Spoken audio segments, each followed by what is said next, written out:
Good morning, everyone. This lesson is on behaviorist and cognitive perspectives of learning. Here are our learning objectives. We're going to compare classical and operant conditioning principles across behaviorist theorists. So we are going to talk about multiple behaviorist theorists, and then we are going to explain neo-behaviorist contributions of Tolman and Bandura, which I know that you are already familiar with, including observational learning. We're also going to contrast Gestalt principles with the information processing model of learning. We're going to apply Gagne's conditions of learning, Ausubel's subsumption theory, and Bruner's constructivist theory to lesson planning. And we're going to evaluate which learning perspective best fits a given teaching learning scenario. So let's have a pop quiz. Just kidding. So you think about this first. Think about how you learn to feel nervous the moment a teacher says pop quiz. And separately, how you learn to solve a jigsaw puzzle, for example, by suddenly seeing how the pieces fit. Are this really the same kind of learning, or are they the same kind of learning just with different content, or are they fundamentally different processes? So think about that first.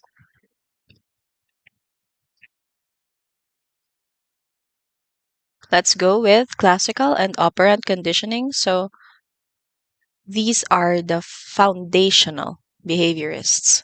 Behaviorism, as a school of thought, focused only on observable behavior and its relationship to the environment, so deliberately setting aside unobservable processes.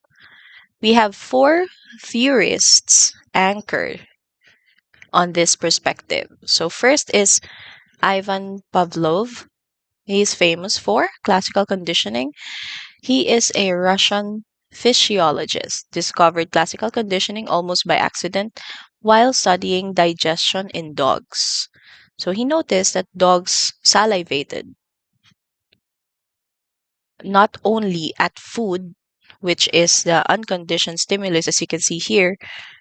So it is now producing an unconditioned response. But eventually, when he was trying to condition this dog, that's a term, even at a neutral signal, like the bell, which is a neutral stimulus that had been repeatedly paired with the unconditioned stimulus, which was the food first, the dog still salivated even without the presence of the unconditioned stimulus. So, yun, once the dog learned, or let's go back to that slide. Once the dog learned that the bell is always associated with the unconditioned stimulus, even though it's still a natural stimulus at first, it became the conditioned stimulus. This is what we call the classical conditioning. So, learning through the association of two stimuli occurring before the response. So, what is now the conditioned response? The dog still salivated. Let's go with Edward Thorndike for connectionism. Thorndike here studied learning through trial and error, so experiments with animals in what he called the puzzle boxes. So from this, he proposed three laws. First is the law of effect, wherein the responses followed by a satisfying outcome are strengthened, and those responses naman followed by discomfort, they are weakened. Next is the law of exercise. The more that you practice, so connections between stimulus and response are strengthened with the more you practice. And of course, it is weakened with disuse. And lastly, the law of readiness. Uh, Law of readiness states that learning is facilitated when the learner is physiologically and mentally ready to act. So it is uh, this is what is being explained. For example, I'm going to emphasize in scenarios where your teachers are having mga pre-class activity or engagement activities at first. So mga icebreakers, something like that. And then that is also the reason why in earlier years it is expected for parents to make sure that their children are fed before going to school. The physiological readiness. That is what law of readiness is about. Next, John B. Watson, the founder of behaviorism.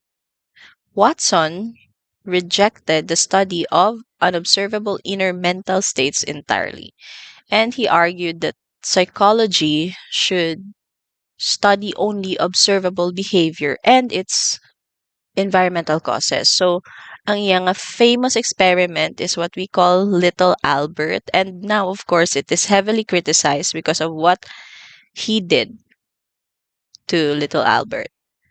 It experimented, or this experiment has demonstrated that even an emotional response like fear, so mostly fear, gid ang try niya with the Little Albert experiments.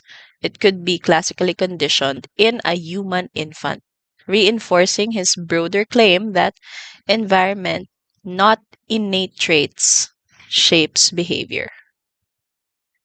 So, as you can see on the picture, the snippets below or on the screen, at first, the little Albert, the infant, was not really demonstrating fear, but he tried to simulate, no, like pairing a dog with loud noises to startle the little Albert, and so there, the condition that even without the loud noises, whenever little Albert sees the dog, fear is seen or demonstrated in his behavior. So yun, that is why it is heavily criticized in modern standard. Next, B.F. Skinner in his operant conditioning. So Skinner shifted the focus from the stimuli that precedes the behavior now naman niya sa conditions that follow it. So in operant conditioning, voluntary behavior is shaped by reinforcement. So it would increase the likelihood of a behavior recurring or happening again. And of course, kung punishment naman, it will decrease it. So Skinner further identified reinforcement schedules. So mayroon siya sang fixed ratio. Reinforcement after a set of number of responses. And mayroon siya sang variable ratio, which is an unpredictable number of responses, as in, for example, sa mga slot machines. So ang fixed interval after a set amount of time and a variable interval after unpredictable amounts of time. So each producing different patterns and rates of behavior. What you can see here on the screen is the Skinner box. That is a Skinner box. It is a laboratory apparatus used in experiments sa operant conditioning. It is developed by B.F. Skinner himself, and it is like a cage. It's a cage-like device that allows researchers to study how animals learn through rewards and punishments. So typically, an animal is inside the box. Dapat the animal must perform a specific action, such as, for example, pressing the lever to receive a reward or to avoid negative consequence. So ang method nga ni, it helps scientists observe and understand how environmental stimuli influence behavior. And this Skinner box has been instrumental gid in advancing the field of behaviorism, and it has found applications in pharmaceutical research and animal training as well.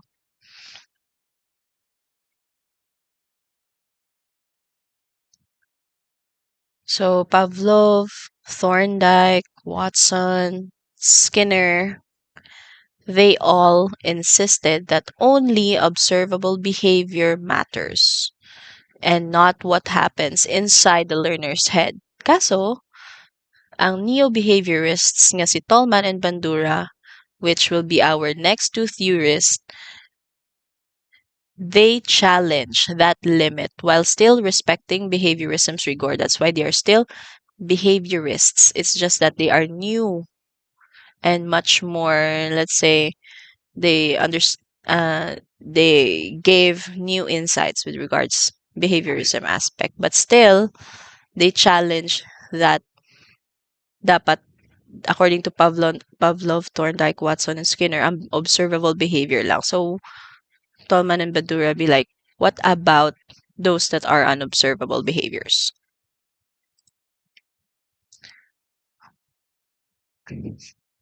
For neo-behaviorism, Tolman and Bandura, both they retained the behaviorism scientific rigor and they focus on behavior, but they still talked about behavior, but they reintroduced a role for the internal cognitive process. So something classical behaviorism had deliberately excluded. Si Edward Tolman here, which is famous or the proponent for purposive behaviorism, he studied rats navigating mazes, mga maze, and found that rats, given no reward, still learned the maze's layout. They simply didn't display that learning until a reward was later introduced. He called this latent learning. Ang term nga latent learning. So it is learning that occurs but stays unobservable until the learner has a reason to demonstrate it. So to explain this, Tolman proposed that rats had formed a cognitive map, an internal mental representation of the maze, and they did this even without reinforcement. So this directly challenged strict behaviorism's claim that all learning requires observable reinforcement. So biskan wala reinforcement, the rat still learned the maze.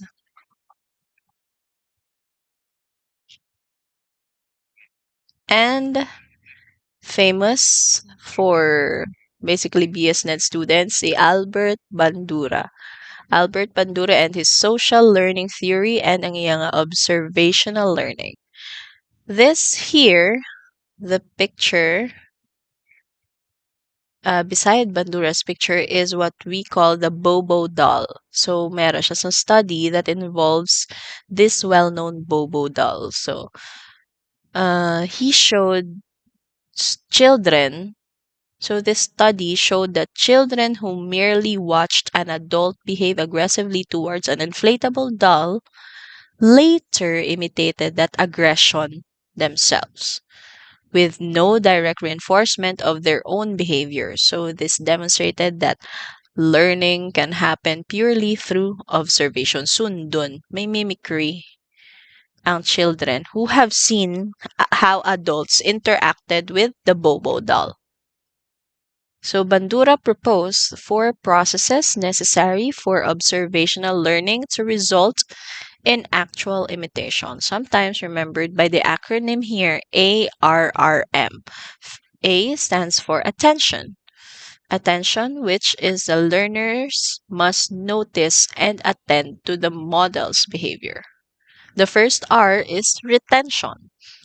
The learner must remember what was observed. The second R is reproduction. The learner must be physically, mentally capable of reproducing the behavior. And M, motivation.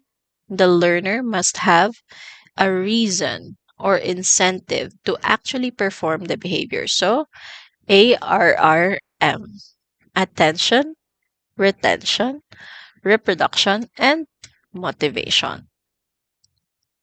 Bandura also showed that reinforcement can be vicarious. So, simply seeing a model rewarded or punished can shape whether an observer later imitates that behavior, even without being reinforced themselves.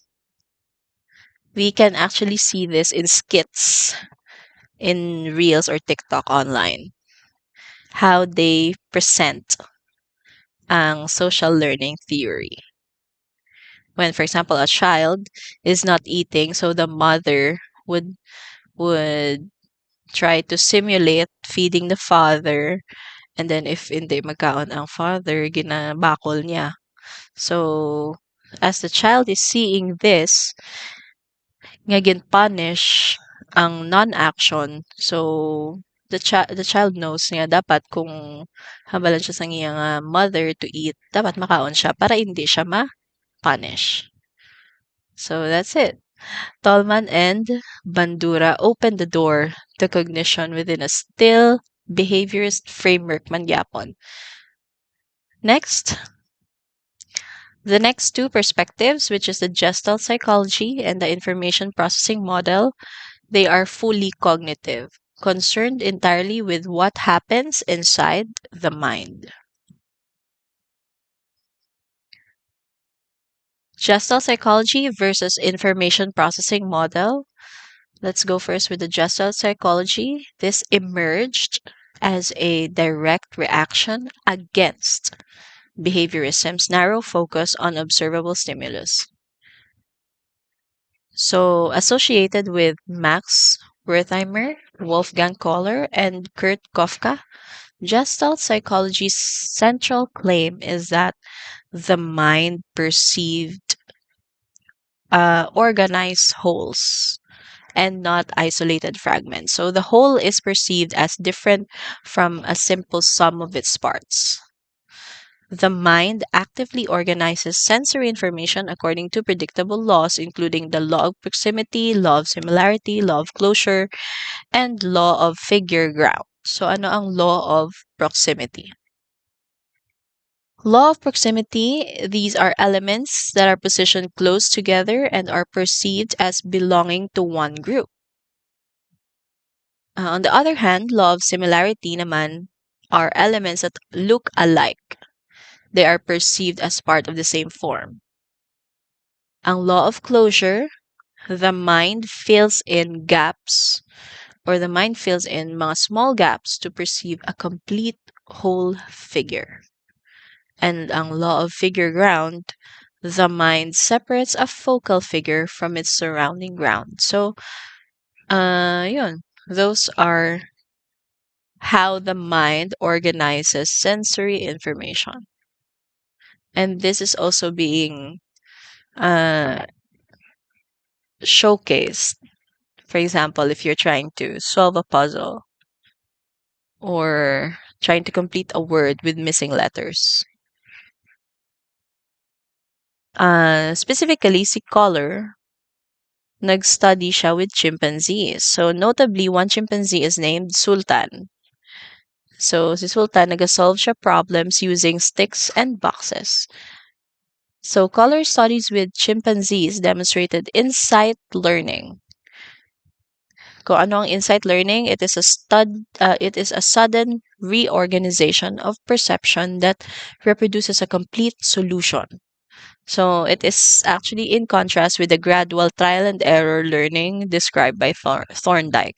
See, insight learning is an opposite of the trial and error by Thorndike.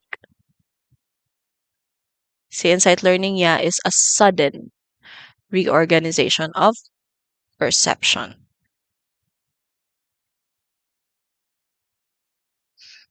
Let's go with the information processing model.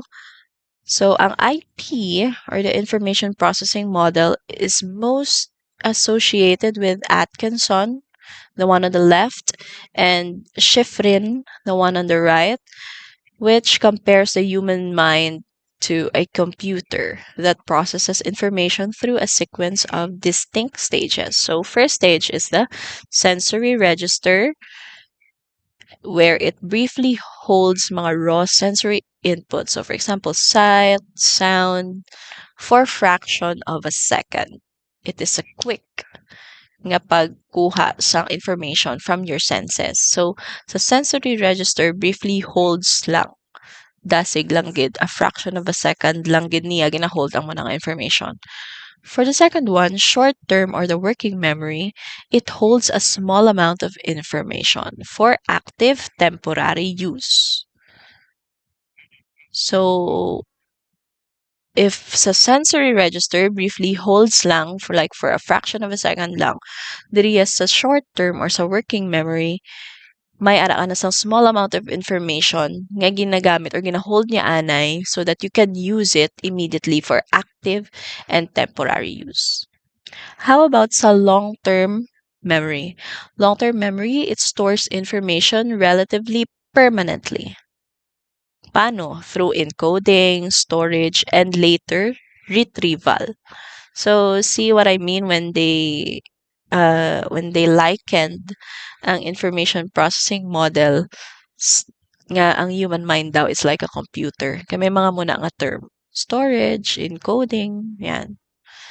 Unlike Gestalt psychology, nga nag-focus on perceptual organization of a whole experience, ang IP model, it breaks learning down into sequence of discrete, measurable stages, much closer siya in spirit to how a computer processes data step by step. So this is how we can compare the two, the Gestalt and the information processing. Ang ilang key contrast is that Gestalt psychology asks, how does the mind perceive and organize a whole experience, and sometimes suddenly, all at once? Sometimes suddenly, sometimes all at once. Ang information processing model naman niya would ask, how does information move step by step from the senses into permanent memory? So both are cognitive perspectives, but Gestalt is concerned with the structure of perception, while IP, the information processing, is concerned with the sequence and the mechanics of memory or how memory is formed.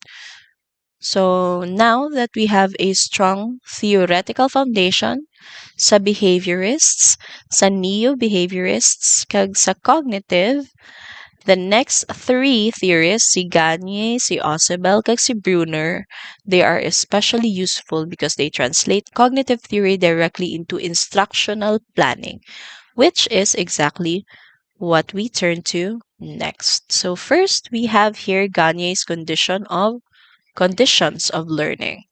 Si Robert Gagne proposed that different types of learning outcomes require different instructional conditions. So he identified 5 categories of learning outcomes. Ano na yung 5 categories? Verbal information, intellectual skills, cognitive strategy, attitudes, and motor skills. Again, I want you to take note that the 5 different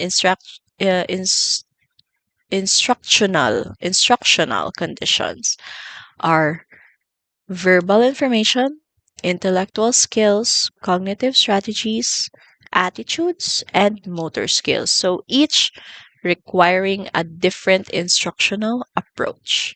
From this, Gagne's developed his widely used nga 9 events of instruction. This is a sequence of planning.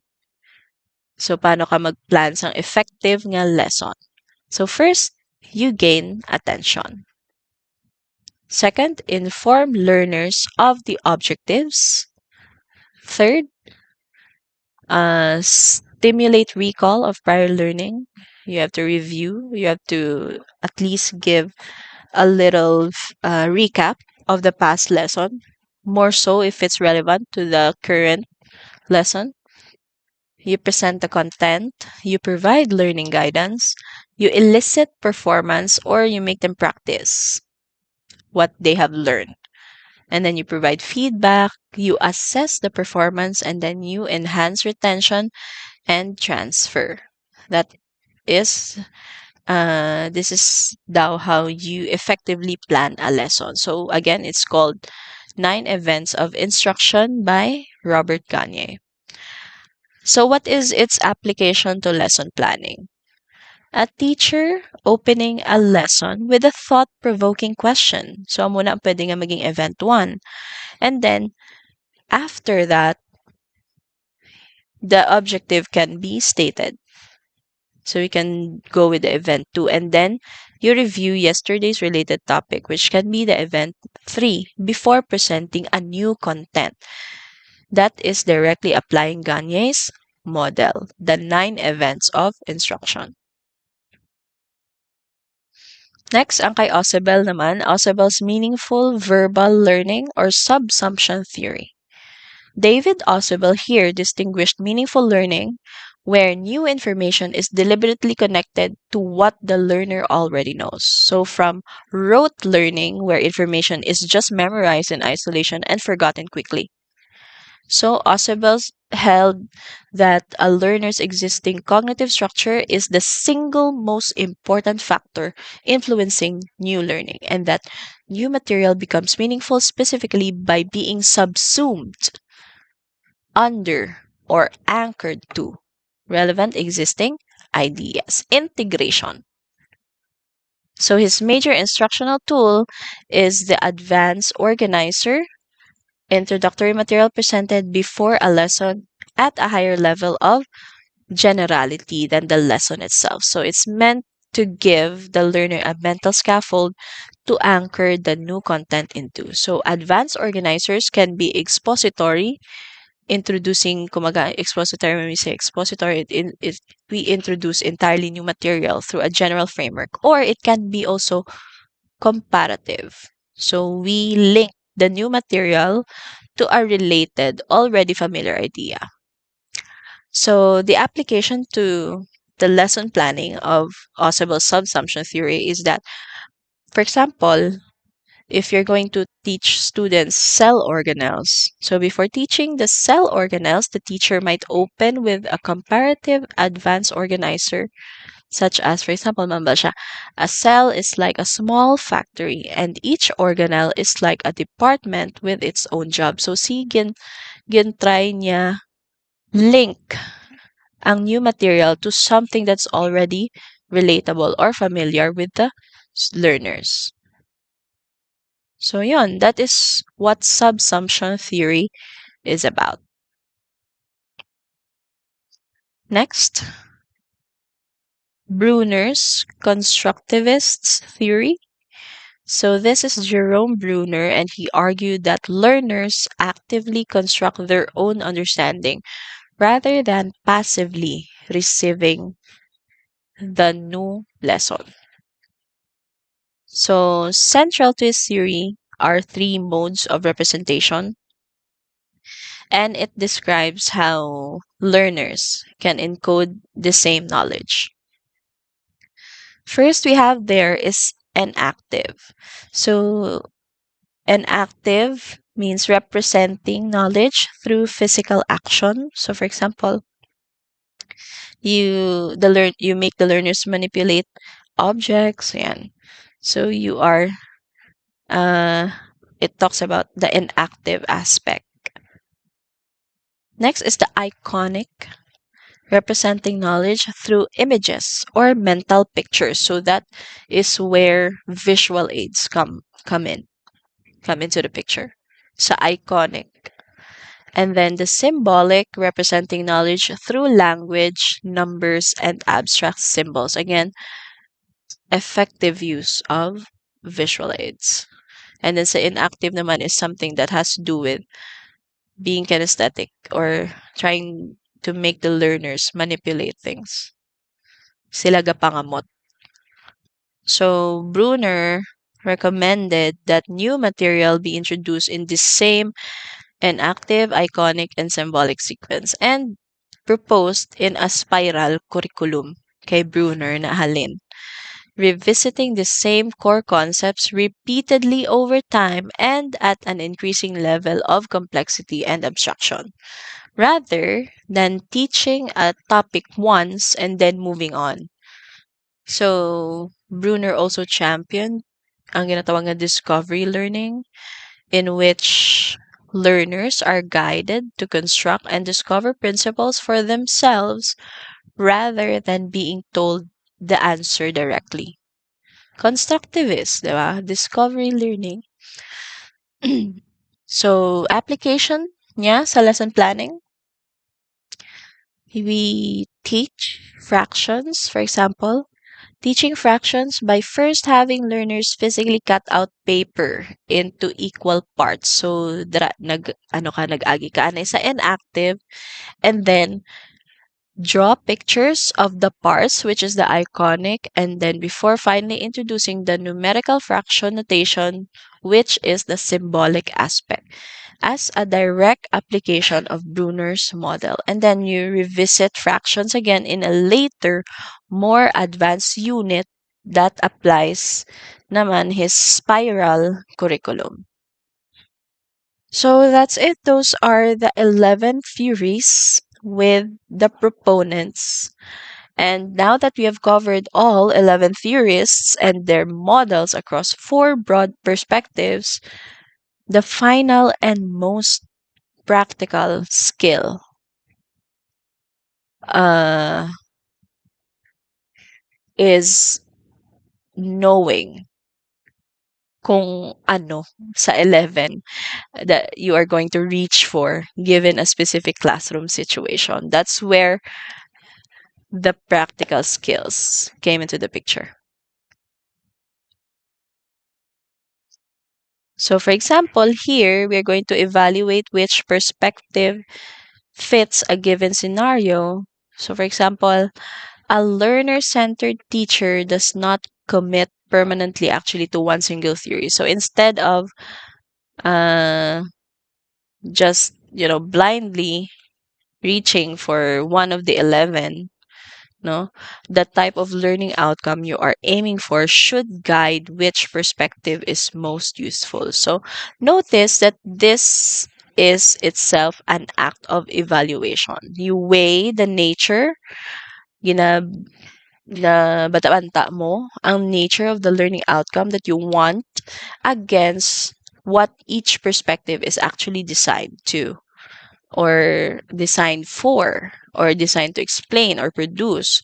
So this evaluative habit or the skill of the teacher, more than memorizing any single theorist, it is the actual skill that this lesson is building. So for example, if the teaching and learning scenario there is a pupil has become anxious at a sound or situation repeatedly paired with a stressful event, you are actually ang best fitting perspective for this is the classical conditioning by Pavlov.